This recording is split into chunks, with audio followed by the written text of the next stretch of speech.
Welcome to Agility. I'm your host, John Coleman.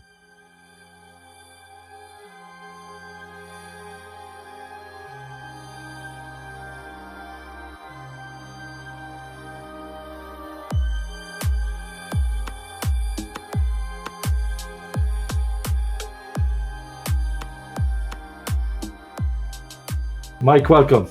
I've got your Agendashift second edition book here. I enjoyed reading it. I so good at I actually read it twice. Mike, I'm curious why you decided to write a second edition. It feels like the first edition was only yesterday. One of the things that really struck me in the book was on page 39, he's got a lean, agile, inspired True North. Yes. And it's really, really nice. I'll read it out for everybody if you haven't actually read the book yet. So imagine everyone able to work consistently at their ideal best. Individuals, teams, between teams, across the organization and beyond. The right conversations, the right people, the best possible moment. Needs anticipated, met at just the right time. Yeah, I'm really glad you picked that out because that says quite a bit about how Agendashift works. We're trying very hard to engage people, get people to come up with their own ideas of what they want to happen, both in terms of like business outcomes, in terms of ways of working, all those different kinds of things. And the less prescriptive you can be in your inputs to that process, the better. Now, I kind of worked that out for myself 2016, 2017, as we were building Agendashift. What I now know as I've connected to other communities, in particular the Dialogic Organization Development community, there's actually some practice and some jargon around all these things. I think they're called generative images, whether it's words or something visual that challenge people and inspire people, and they leave open a lot of the detail, perhaps even some ambiguity and paradox and so on, and people can read different things into them. Different things that resonates for them in different ways and so on. What was interesting about that True North, it's describing what I thought it was doing was describing sort of an idealized agile organization or lean agile organization. And if you sort of really sort of analyze the text, you can say, oh yeah, I can see a bit of agile in there. I can see a bit of lean in there. Lean, for example, instead of just in time, we have, at the right moment or phrases like that. And a sense of collaboration as well, but not just within teams. I wanted to be much more a whole organization thing. So it was crafted quite carefully, very carefully. That goes back to some of the early days of Agendashift, 2016, 2017. And I had a fascinating experience actually trying it out with clients. And for them, it's like cathartic. And I thought it was really strange. We did an exercise reflecting on it. And they had 10 minutes, and then they wanted another 5 minutes, and then they wanted another 5 minutes. 20 minutes has gone, and they're still just reflecting on this True North. Really wanted to understand what was going on there. They were an organization with fantastic, from the point of purpose, noble purpose that everyone really bought into, everyone was very motivated by. Yet in terms of ways of working, it just wasn't working for them. The working environment was actually incredibly frustrating for them, and the permission to imagine something better was really amazing for them, which is why they wanted so much time. And then the process continues from there. Ideal reflection, what obstacles get in the way of that, and then what outcomes are hiding behind those obstacles. We call it the I do pattern now. That's actually one of the reasons for the second edition. We gelled some of these things crystallized some of these things into sort of patterns that are much more memorable. Ideal, obstacles, outcomes, I do. And the first couple of chapters at least major on that pattern. Just getting back though to the True North, also the clean language. What really struck me about the True North is the people I've shown this to in organizations where it's quite tough to be agile, really. Yes. They received it quite positively. And so the language that you're using doesn't trigger a response. It doesn't trigger a negative response. I mean, it's just like the same with the assessment as well. We worked really hard to take the jargon out of it. And there's too many assessments that are actually saying more about the assessor than the people being assessed. Well, in fact, we're not even assessing the people. We're assessing how well things are working for them. by removing the jargon from it, not trying to make it into a teaching tool, or worse, a way of selling a set of best practices, the favorite practices of the consultant, we make it into a much better tool, much more engaging. And it's again, like the True North, the assessment becomes the catalyst, the springboard for some really fantastic conversations, and with that same ideal obstacles outcomes pattern again.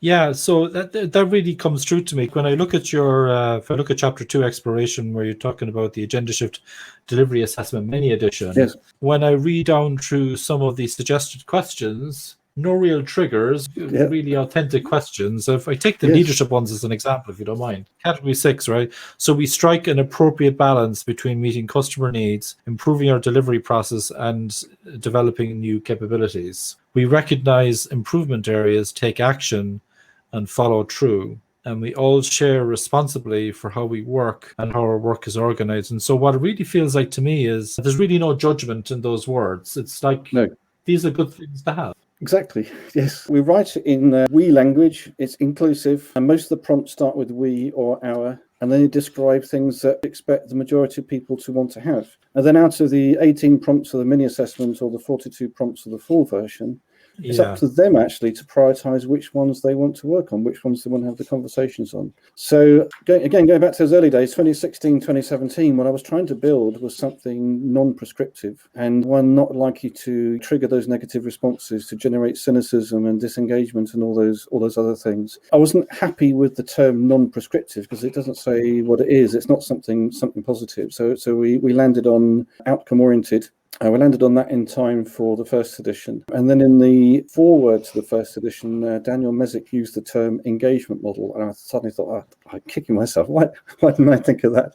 So Agendashift is an engagement model. So it's how you as a leader, as a coach, as a consultant, how you engage with the organization, how you help keep people engaged in the process, how you keep the bits of the organization engaged with each other as it undergoes change and things are pulling in different directions and all the rest of it. Engagement is sort of two common denominators to that. So one is engagement, and engagement model is just a brilliant term for that. And then the other part is organization. And again, this is kind of another reason for the second edition. We have a much clearer understanding of how organizations work and how they need to work, how organizations grow their dysfunctions, and the whole thing is so much better grounded in the theory from the systems world and from the organization development world and other places, or complexity world as well. So there's a kind of a confidence to the book as well, now that we've taken phrases like that and really bottomed them out, really done the research, done the reading, test things out, work out how to make what are sometimes quite challenging concepts accessible to people. That's something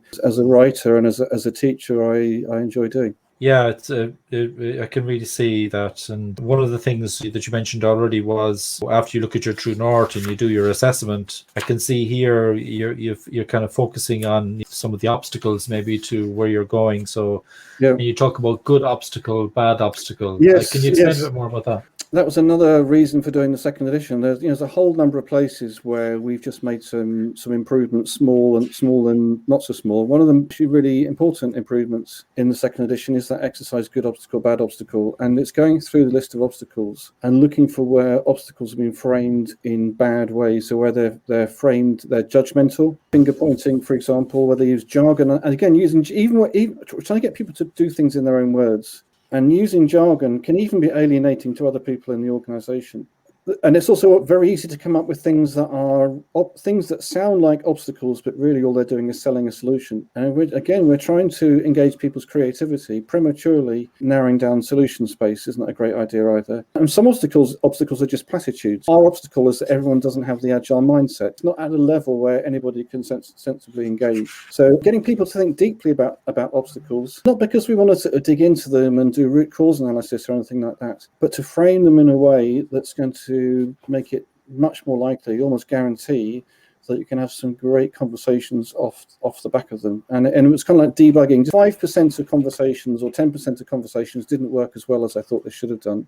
The good obstacle, bad obstacle was the mitigation to that. But it turns out that it was actually a really cool exercise with lots of great learning around it in terms of how accidentally, unthinkingly, we use such lazy thinking, judgmental language and things like that. So we actually do it twice in some of our workshops, and it's hilarious when people fall into the same traps twice running. So it just shows you how how easy these traps are to fall into. And I noticed as well in the exploration piece, it's still in chapter 2 now, after good obstacle, bad obstacle, you had 5 kind of categories, if you like, challenge mapping questions, where, if you don't mind me reading them out, Mike, the customer one was, what's happening when we're reaching the right customers, meeting their strategic needs, so outside in kind of thinking.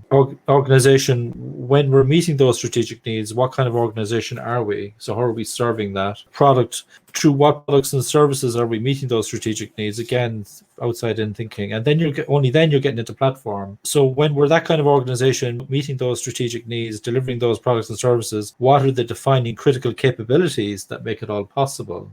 And then finally, with teams, when we're achieving all the above, what kind of teams? How long did it take you to come up with those questions? They're pretty short. When I came to do it, I knew I wanted an outside-in strategy review. That's what that comes from. And by that stage, I'd had a lot of practice in recognizing the hidden assumptions in questions. I mean, Agendashift is very well known for its use of clean language, been called gateway drug to clean language, and I'm actually quite proud of that. But what we try to do with that is there's something I learned from clean. There's 2 things going on. One is do your utmost to avoid asking questions that are burdened with unnecessary assumptions, and then you get much more asking genuine questions that you don't know the answer to, and the minimum of assumptions, and that makes people free to answer in the way that's most helpful to them. And the second thing is that you're sort of building a model as you go. I mean, with clean language, you're asking these questions, you're sort of exploring a landscape in the other person's head with these questions, building a model of obstacles and outcomes in Agendashift and 15-minute photo. In this exercise, we start from our relationship with the outside world, our customers in particular, and then we're working our way inwards, and you notice how the questions tend to refer upwards or to refer backwards, and you're kind of encouraging alignment as well as you go. And when you get to lower levels, it would be surprising if you gave answers that weren't consistent with the answers you were giving for the previous levels. So you're naturally building a nicely aligned, nicely coherent strategy in the process. I mean, there's more to the strategy process than just answering those questions, but they are very good starting points. So there's kind of another generative image kind of built into that first question: meeting the right customers, meeting their strategic needs. And it uses this older phrase, strategic needs.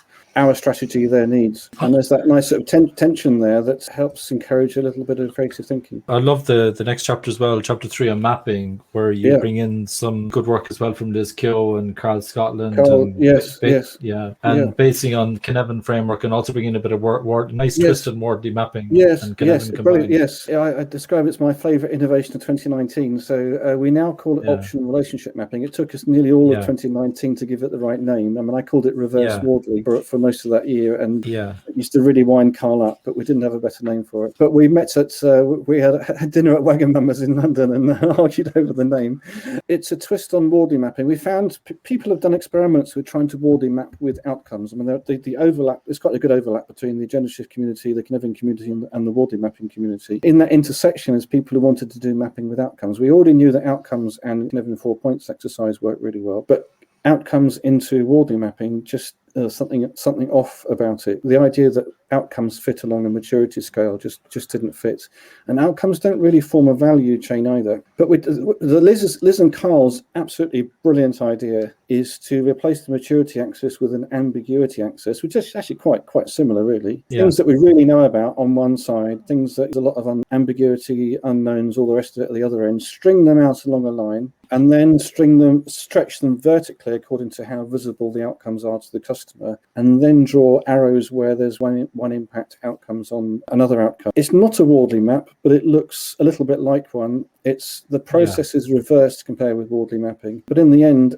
as a strategy tool, it does some of the same kinds of things. Where do we need to learn more? Where is the low-hanging fruit? If we do this, or where should we choose to concentrate our effort in terms of the accessible things in order to reach the more important objectives that we're going for? So it does a lot of work of strategy in just one picture. It is brilliant. Yeah, and what I really loved about it as well is you kind of hit the nail on the head when you said, often when people facilitate some workshop and there's loads of ideas, and then they do some kind of dot voting and they kind of Yes. pick the gold or whatever, but there's Yes. still some gold nuggets left on the table, actually. Well, And you're so, throwing away yeah, 90% of the information when you do that, you know. yeah. So I try not to do dot voting. I think prioritization is actually really, really important, but try to do it in a way that doesn't lose all the information. I mean, I think part of it is a lot of coaching is focused on getting to the next commitment, like with the grow model, which I'm a fan of, I've got to say, but there's a time and place for these things. So goal, reality, options, way forward, and you tend like narrow down the options to one.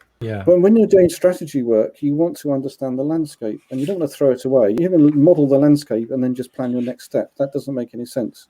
Well, you do need to plan your next step, but you don't want to throw the rest of the landscape away. So with Agendashift, it's much more careful than a lot of other tools in terms of not sort of prematurely converging on the one thing. It's getting some of that stuff out there, making sure all your decisions are well contextualized and so on. So essentially, when you have this completed optional relationship map, you've got all these stickies, got ambiguity going on the horizontal, you've got customer visibility, more visibility up, more visibility below, and so on. And then you put the outcomes on, and then essentially, I'm probably oversimplifying here now, making a dog's breakfast of this. It's good so far.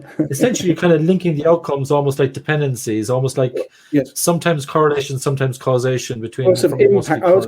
We would call it impact. You know, this outcome impacts on that one. A bit like with OKR. If we're going to achieve this stretching objective, we're going to need to make some very good progress on these key results. So it fits very well with OKR. So were you thinking of system modeling when you did that, or was that just accidental? Because it feels very similar to system modeling, where you can have these different variables and you say, well, if this goes up, that goes up. If this goes up, that goes down, kind of thing. Is that where you were going with that, or was that accidental? No, definitely not. So we're just trying to find different ways. I mean, we have three different tools that we use in the mapping chapter, but three different ways of representing or organizing outcomes. The Canadian 4 points exercise is very good value at the point that we do it in. Has some great teaching value, but it doesn't really give you clarity on priorities, but it does help you have some helpful conversations. The option relationship map, reverse Wardley as I used to call it, I think it's a much better visualization of the strategy. And then in terms of getting your ducks in a row, the pathway map, which is really basically a story map, but with outcomes. It's a simple tool. It's not the most exciting tool, but it does the job in terms of showing the priorities in each of the columns. And actually, as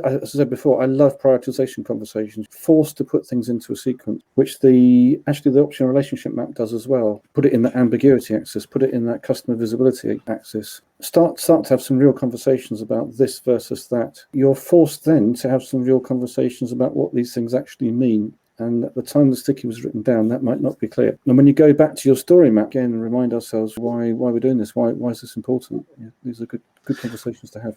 So just on that kind of story map, right? So at the top, page 96 of the book, second edition, pathway mapping, I can see here you got these headings, and there seems to be very strong links with Kanban University. I'm not sure if I'm misunderstanding. No. So what's one of the few? There's kind of three bits of Kanban that still found their way into Agendashift. Agendashift doesn't depend on Kanban at all, but I wrote a good book on Kanban. They're not going to waste that knowledge. The assessment, the headings of the assessment are transparency, balance, collaboration, customer focus, flow, and leadership. And those are actually the names of the first 6 chapters of Kanban from the inside, my Kanban book. And those are taken from my values model for Kanban. So that goes back to introducing Kanban through its values, which is the blog post that changed my career, the one that turned into the first book. The headings that you mentioned, they're from a model called reverse static. So static is the systems thinking approach to implementing Kanban, and I gave it the catchy name static. And then I realized it was much more fun backwards. Static is very much a linear process. Do these bits of analysis, and then kind of design your Kanban system. I was a bit uncomfortable with that, frustrated with that, and then I realized if you do it backwards, start with the board design you have, and if you don't have one, to do, doing, done, and then the different stages then are ways of refining that design from the point of view of knowledge discovery process, customer service, and so on. I actually used to teach Kanban like that for a while. I don't do Kanban training anymore, but they've become the headings for the pathway map because I needed some headings, and those worked. This seemed reasonable. It's almost like it also almost reads like a kind of maturity in a way as well, because you got refining the existing systems and then improving the service experience, like delivering faster, I guess. Yes. Then managing the knowledge discovery process, focusing on outcomes, I guess. Balancing demand and capability, then making sure the system isn't overwhelmed. Then addressing sources of dissatisfaction, which for me would be kind of hinting about experimenting to figure out unmet needs and stuff like that. And dependencies and things like that. Yeah, so it's just those run-of-the-mill things that everyone suffers from. Yeah. So the idea was there needs to be a sense of, I wouldn't call it maturity. It's not a maturity model, but there does need to be a sense of progression. Yeah, if people are looking at the pathway map and thinking this is a story map, and they don't see some sense of progression across the top, some sense of journey, then the heads explode, and that gets messy. I started using transparency, balance, collaboration, the values. And some people were just really uncomfortable with it. And there's no reason why it wouldn't work. It wouldn't work prioritizing the outcomes in those columns. But people responded to it so much better when we changed the column headings. It's one of these just silly little things, but you have to pay attention to how people respond to things like that. I had Carl Scotland on the show in December explaining the taste X metrics, so we won't go into that in so much detail today if you don't mind. It was really, really nice. We call it a bonus tool, and I agree with that. It's really nice, very simple. Everything on one page. Did a really nice talk last week at the Agendashift conference and this week at Lean Agile Global 2021. Bit of a mouthful. Very nice. Called it a taste of Agendashift, and he actually did a really nice job of describing the first couple of chapters worth of Agendashift, and then using his X matrix as a way of on a one pager summarizing the key conclusions of that work. Something you could keep referring back to and so on. And it does nicely summarize the strategy in terms of what we're trying to achieve, in terms of true north and aspirations, and then what are the main strategies that we're pursuing, what are the tactics towards those strategies, what are the evidence that we're winning, and that's good. I'm really glad I still included it in the second edition, because I did an R about it. I did find it difficult to use with lots and lots of outcomes. Using it, as Carl describes, as a way just to summarize the key stuff actually was really good, and I have had positive experiences with it as well. So I thought it was in the end a good decision. Yeah. So if anybody's interested, just check out my YouTube channel. You'll see that session with Carl. We spent a good hour on it. We walked through his matrix and everything, so it was really nice. We had an example. So if I move forward, Mike, onto chapter 4 in your book, Elaboration, into challenge mapping revisited, and you brought something in here which I really liked, which is how might we kind of language. Yes. Is that coming from Google Design Sprints, or where did you get that idea? Well, it's fascinating, actually. Design Sprint has popularized challenge mapping and how might we, but it's actually decades old. It's fascinating doing the digging and coming across traces of the history. I mean, I don't have access to all the original literature from the, I'm not sure when it was, 60s or 70s, but there are, I've seen snippets of stuff. There have been blog posts written. If you go to the Agendashift site, there's a page for the I do pattern that has links to, it's an interesting page in its own right, but it has links to some of the stuff on, put the I do, change book to I do, you'll have that's got the some of that history. So what we're doing there, and again, some of the improvements again in the second edition, is making the ideation process a bit more interesting. So challenge mapping, 2 basic questions, which you can tweak them a bit, but why is that important and what stops that? So for example, you might be now doing your ideation around an outcome that you generated months ago. So why is that important? Kind of just reminding yourself why you've chosen this. And what stops us solving that? What stops us achieving that? Why is that important? So these are that's a generative questions, generative process. You can ask these questions more than once. You can switch between them. You can switch between talking about obstacles and outcomes. And that's just with 2 questions. It's very, very, very clever.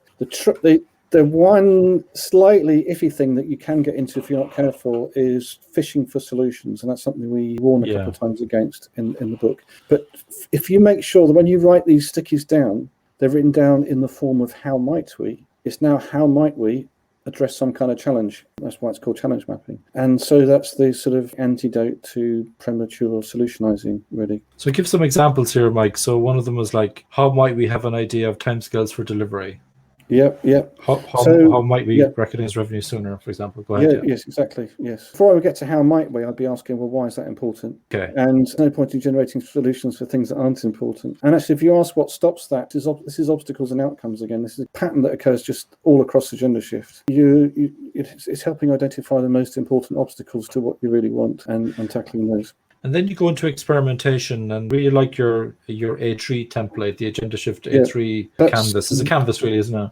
Yeah. Yes, it's so A3. I mean, it goes back to Toyota. What I've there is as many A3 templates as there are lean consultants. Is my joke on that one. But yeah, it's one of my most popular downloads. It kind of has some 21st century twist to it. The idea of safe to fail, for example. But it's just a template, and you can start with a blank sheet of paper. I think what's more important with A3 than a template is actually the process of allowing your thinking to be challenged, socializing your experiment before you actually try it. And yeah, I'm a big fan of all of that. Yeah, you give a few options, to be fair, and you talk about stuff behind the scenes like using I do and 2MBM combined. And then actually something really caught my attention, page 132. You said meaning before metric, which really rings a bell for me, where if you don't know where you're going, you'll end up somewhere else, right? And I love this next one as well, measure before method. So started with a Twitter conversation. Yeah, that was quite funny.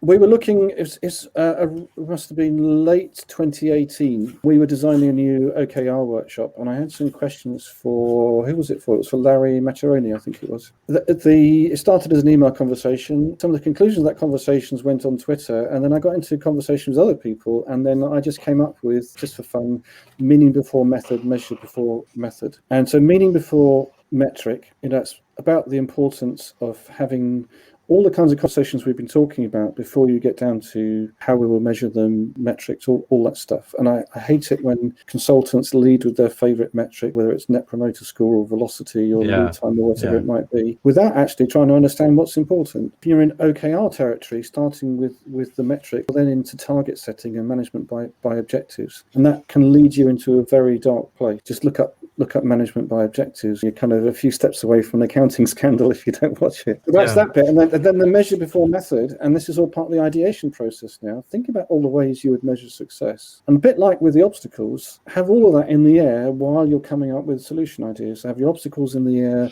your measures of success in the air. And even if you're only coming up with like 15% solutions, things that only get you part of the way, that's all helpful. And it may turn out there's no one solution that will solve the problem in its entirety, but it all helps with the creative stuff. So there's a bit of design sprint, maybe a bit of design thinking thrown in there. You get stuff in the air, smash things together, see what happens. We've made that ideation process a bit more fun than it was in the first edition. And moving on to chapter 5 then, I really liked this chapter. Talk about the generative model and the viable system model. If I just kind of read briefly for the audience, right, the 6 steps of the generative change model. Yeah. And so the 6 steps: identify the adaptive challenge, reframe into a possibility-focused purpose statement. I like that, possibility-focused. Engage diverse stakeholders in generative conversations, so like curious, non-judgmental conversations, and adaptive, I guess. To stimulate self-organized innovations by probing, like experiments. Learn from successes and failures, and then scale up and embed successful probes, and basically de-emphasizing the other ones, and then rinse and repeat. So I mentioned earlier, we've been digging some deeper foundations in the last couple of years. So that model is by Jervis Bush, who's one of the co-authors of the original Dialogic Organization Development book. He's a professor out in Canada. He gave the closing keynote at our conference last week, and fantastic speaker. But what was extraordinary, I read the Dialogic OD book initially, and I was just really excited. Oh, there's people who think the same way I do. We got very, very excited. And then the book, The Dynamics of Generative Change, is a very small book. It's a 100-page book. He's got a series of books that are just exactly 100 pages long. That model, I could cross-reference with Agendashift, and it was like one-to-one. I'm thinking, oh, wow, here from academia is a model that describes how Agendashift works, and I thought that was just awesome. And we're now in conversation. I was thrilled that he wrote a good book review on Amazon for the book keynotes, closing keynotes at our conference. That was very exciting to discover a community from well outside of Agile. I criticize Agile repeatedly for ignoring progress in organization development in the last 20 years and sticking to 1990s models of change, those sort of linear models of overcoming resistance and all that kind of nonsense. And it's actually some really fantastic things happening in the OD world in the last 20 years. And I'm doing my bit to try and connect the Agile community to that stuff. So I think for a lot of organizations, anyone interested in people and change, page 144, there's a summary of those 6 steps in a circle. And I'm fairly deep into change as well. And I've been researching this for years. And I have to say, this would be one of the kind of more fit for purpose models that I've seen, actually. Yeah. And then, Mike, you go into the viable system model. I really love this as well.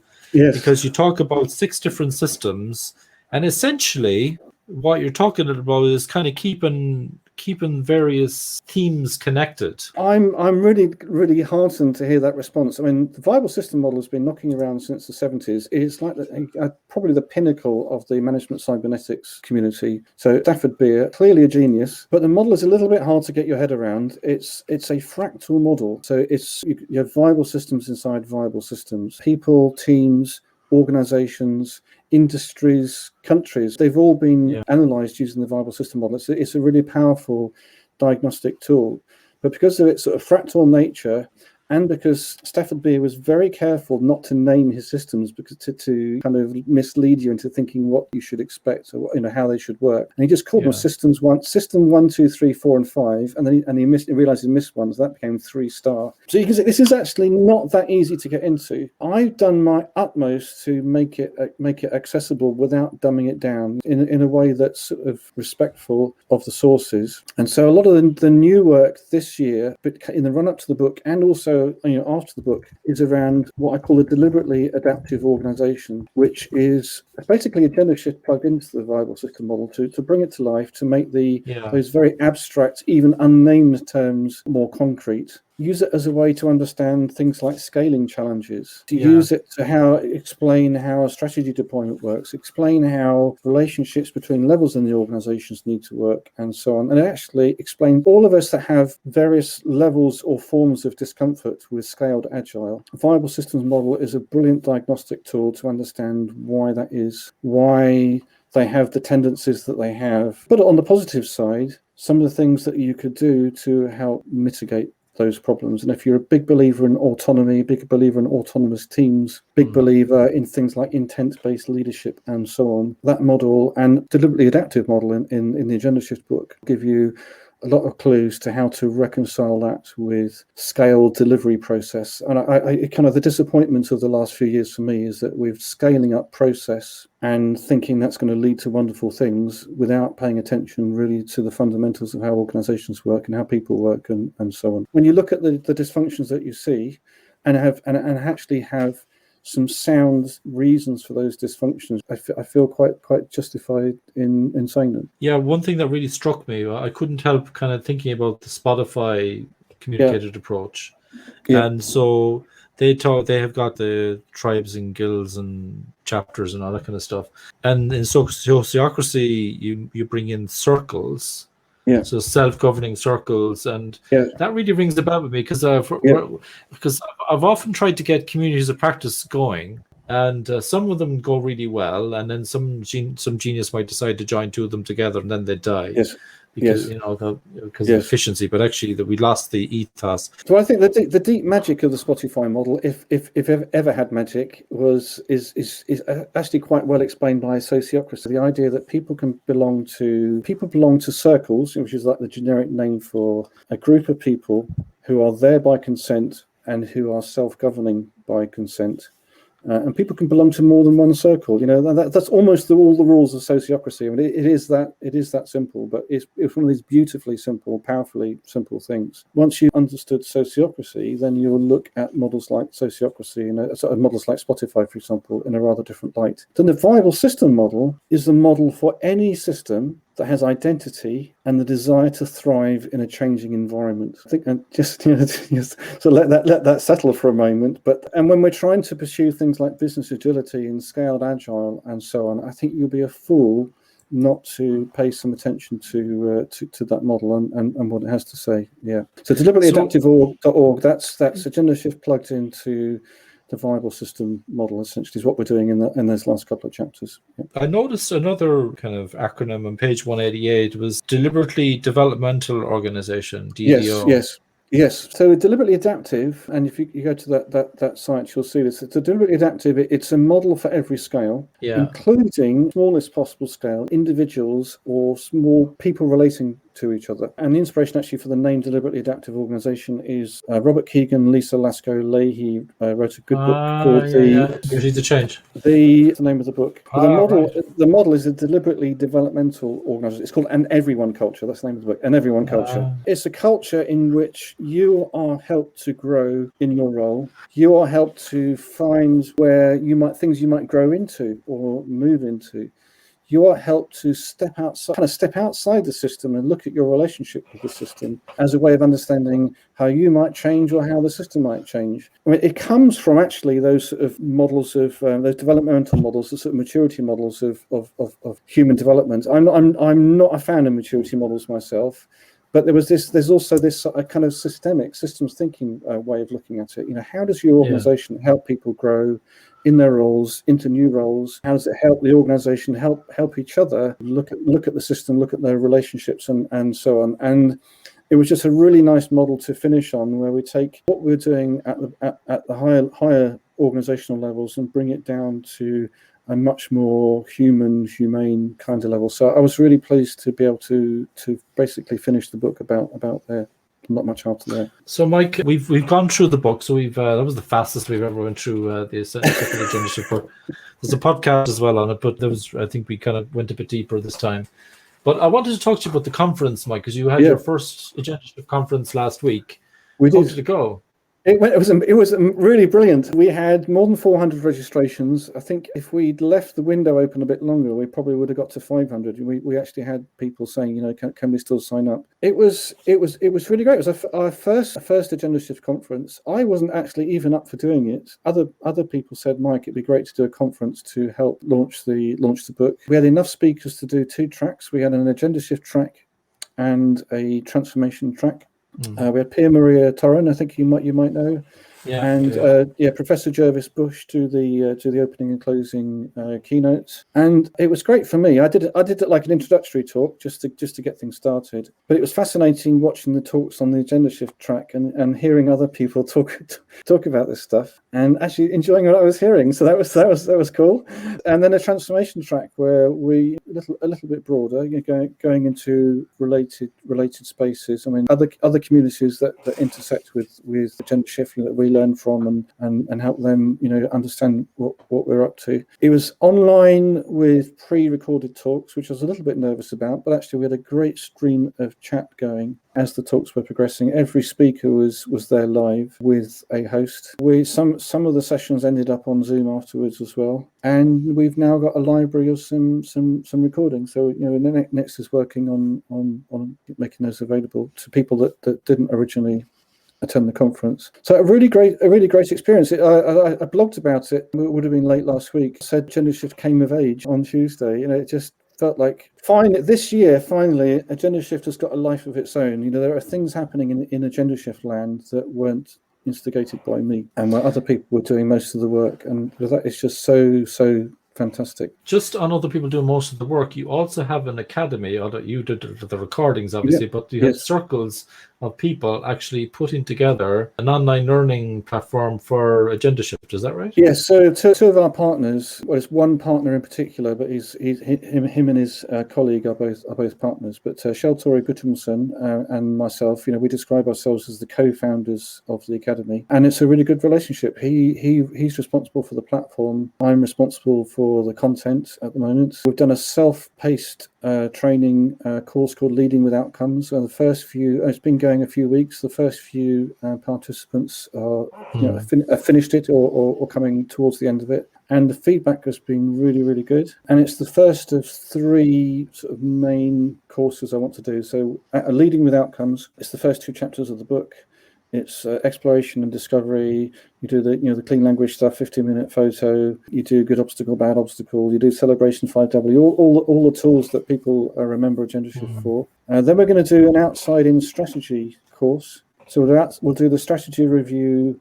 We'll do the outside-in delivery review as well, as an alignment and performance and review. And we'll get into things like OKR and tight, loose, tight and other sort of related disciplines. And then a third one is going to be transforming with outcomes. That's going to be really based on the deliberately adaptive organization. So the serious sort of organizational stuff is going to be in that last one. And we'll have those 3 together will add up to something bigger and better than the original 2-day deep dive workshop. But it's self-paced, so people can do it in their own time at their own pace, with a selection of live interactive workshops to complement them. So those are still going. There are a number of sort of 2-hour, 2.5-hour or 2 sessions thereof, workshops. Coaching with outcomes, that's have fun with 15-minute photo on Zoom. That's coaching with outcomes. The mapping workshop, the probe workshop, which is the ideation and experimentation stuff. So we got a roadmap for the curriculum, and we should